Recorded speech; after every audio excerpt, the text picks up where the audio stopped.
Times of Swaraj में आप सबों का स्वागत है और मैं हूं संतोष सिंह।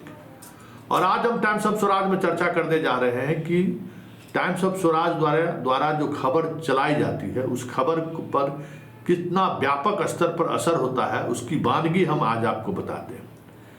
याद होगा कि बिहार विद्यालय परीक्षा समिति ने जो रिजल्ट जारी किया था, उस रिजल्ट जारी होने के बाद मार्कशीट नहीं होने की वजह से छात्रों को नामांकन में क्या समस्याएं रही थी, उस खबर को हमने प्रमुखता से चलाई थी। फिर एसएलसी को लेकर क्या समस्याएं हुई, उस खबर को भी हमने प्रमुखता से चलाई थी। फिर किस तरीके से एजेंसी का गैर जिम्मेदाराना रवैया रहा, वो भी खबर हमने चलाई थी। उन तीनों खबर पर आनंद किशोर जी ने कार्रवाई की। आनंद पुष्कर जी ने डेलीगेट्स लेकर जाकर उनसे मुलाकात की, उसका भी असर हुआ। और ये तो देखिए, हम दोनों के बीच कुछ न कुछ तो पत्रकार और नेता के बीच कुछ न कुछ कॉम्बिनेशन तो रहना ही चाहिए।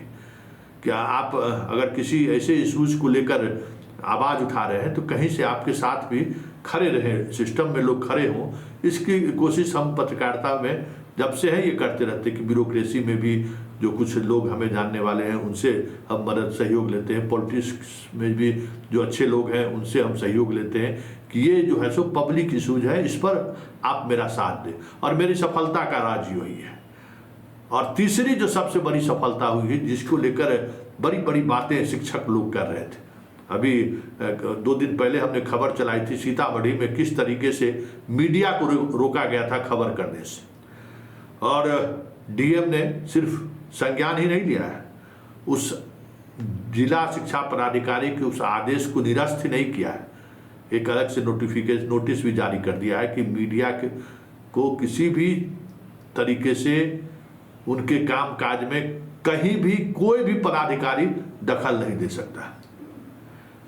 जब मैंने ये खबर चलाई थी तो बहुत सारे शिक्षकगण बड़ी खुश थे कि ठीक किया है।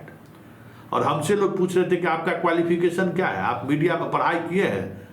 अरे हम बार बार कहते हैं कि यूट्यूबर्स आप मुझे मत समझो, आपको जिस मीडिया वाले से जो भेंट होता है वो आपको भ्रम है, वो मीडिया नहीं है, वो डिजिटल क्रिएटर है, वो क्रिएट करता है सवालों का। और हम कई दफ़ा कहे हैं कि भाई मेरा प्लेटफॉर्म पहले अखबार था, पन्नों के सहारे खबर लिखते थे, बाद में हम टीवी चैनल में आए, आज मेरा माध्यम यूट्यूब और फेसबुक है। माध्यम बदला है, पत्रकारिता मैंने नहीं छोड़ी है। और ये मेरा वसूल है कि पत्रकारिता माध्यम जैसे जैसे बदलता रहे, आने वाले समय में और बहुत सारी चीज़ें हो सकती है, कोई और टेक्नोलॉजी आ जाए तो टेक्नोलॉजी के सहारे माध्यम बदलता है, वो धार नहीं बदल जाता है। तो पहले भी कहते थे कि भाई पत्रकार हैं, और पत्रकार हैं तो सवाल करेंगे, पत्रकार हैं तो आप नाराज होंगे ही होंगे, आप खुश नहीं रह सकते हैं, क्योंकि मेरा ये पेशा है ही नहीं कि आपका चेहरा देखकर या हमारा यूट्यूब में व्यूअर्स बढ़ता रहे, सब्सक्राइबर बढ़ता रहे, इसके लिए हम आपके दिल की बात करें, कदापि नहीं। इस मीडिया पर प्रतिबंध डेमोक्रेसी में पर हमला था, ये सीधे सीधे तौर पर डेमोक्रेटिक इंस्टीट्यूशन पर हमला था, इसलिए मैंने ये सवाल खड़ा किया था। और आपको जानकर हैरानी होगी कि सीतामढ़ी के उक्त पदाधिकारी ने हमसे फ़ोन पर भी बात किया और उन्होंने कहा कि हमें इस स्तर पर इस चीज़ों को ले लिया जाएगा, ये हम नहीं समझे थे। कुछ जो लोग देखते हैं स्कूल में जाकर तंग करते हैं शिक्षकों को, पैसा उगाही करते हैं, ऐसे लोगों के लिए हमने ये आदेश जारी किया था। हम क्योंकि ऐसे लोगों के लिए भी आदेश आप जारी इस तरीके से थोड़ी कर सकते हैं, उसका भी तरीका है। जिस स्कूल में इस तरीके के लोग जा रहे हैं रिटर्न कंप्लेन करें कि भाई वो मीडिया है ही नहीं, आपको जिससे भेंट होती है ना वो मीडिया नहीं है, वो मीडिया का हिस्सा नहीं है।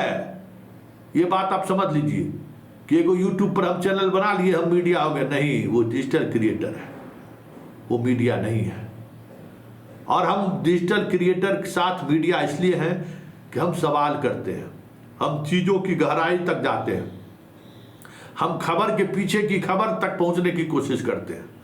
बहुत सारे देखते हैं बीपीएससी वाले जो शिक्षकों का ग्रुप है, उस ग्रुप में हमारी खबर को लेकर बहुत सारी प्रतिक्रियाएं आती रहती, कभी कभी देख लेते हैं, कभी कभी कोई शिक्षक भी भेज देते हैं, अच्छा लगता है। आलोचनाएं होनी चाहिए, सीखने का मौका मिलता है। आलोचना अगर नहीं हुआ तब तो फिर आप पत्रकार नहीं हैं। मुझे कहा जाता है कि रजनीश के खबर का खंडन करता है। अरे रजनीश मेरा छोटा भाई है। रजनीश पत्रकारिता में जिस समय ककारा पढ़ रहा था ना, उस समय हम उसके बड़े भाई की भूमिका में थे, ठीक ना। ईटीवी में जहाँ से वो पत्रकारिता की शुरुआत की है, जहाँ जिस प्लेटफॉर्म से शुरुआत की है, उस प्लेटफॉर्म में जिस समय रजनीश आया था उस समय मेरे छोटे भाई की भूमिका में था। जहाँ वो पत्रकारिता शुरू किया था, जिस दौर में हम पत्रकार थे, बहुत ऊंचाई पर थे उस वक्त हम, और हमेशा एक वो सीखने का काम किया है। अभी भी कोई उस तरीके की खबर होती है तो रजनीश से हमारी नियमित बातचीत, कोई भ्रम में मत रहिए, रजनीश से बातचीत हमारी होती है। और रजनीश से मेरा क्या रिश्ता है आप नहीं समझ सकते। बिहार के बहुत सारे ऐसे पत्रकार हैं जिनसे मेरा रोजाना का क्या रिश्ता है वो कैसे समझ पाएंगे हम, क्योंकि हम खबर के सौदागर हैं। और खबर मतलब times of Swaraj. Times of Swaraj का दूसरा नाम है खबर। और जब हम खबर चलाते हैं ना तो सिस्टम में जो बैठे लोग हैं ना, उन तक वो बातें पहुंच जाती हैं और कोशिश करते हैं। जब पाठक जी जैसे आदमी, अतुल प्रसाद जैसे आदमी जब हमारे खबर को संज्ञान लेते थे, जबकि दोनों से मेरा 36 का रिश्ता होता था। और कई मीडिया हाउस पे, यूट्यूबर्स और मीडिया हाउस पर दोनों व्यक्ति ने केस किया, लेकिन संतोष सिंह के पर और टाइम्स ऑफ स्वराज पर उन्होंने आंख उठाने की भी कोशिश नहीं की। रोज शाम में चर्चा करते थे कि आज केस कर दे, फिर कहते थे कि नहीं ये पत्रकार है, ये हो सकता है कि इन्फॉर्मेशन इनके पास जो पहुंचा है वो सही नहीं हो, ये हो सकता है, लेकिन ये व्यक्ति पत्रकार है, किसी से लेना देना कुछ नहीं है, इसलिए चलिए इनको छोड़ दीजिए। सिद्धार्थ जी भी कमोबेश इसी नज़रिए से मुझे देखते हैं।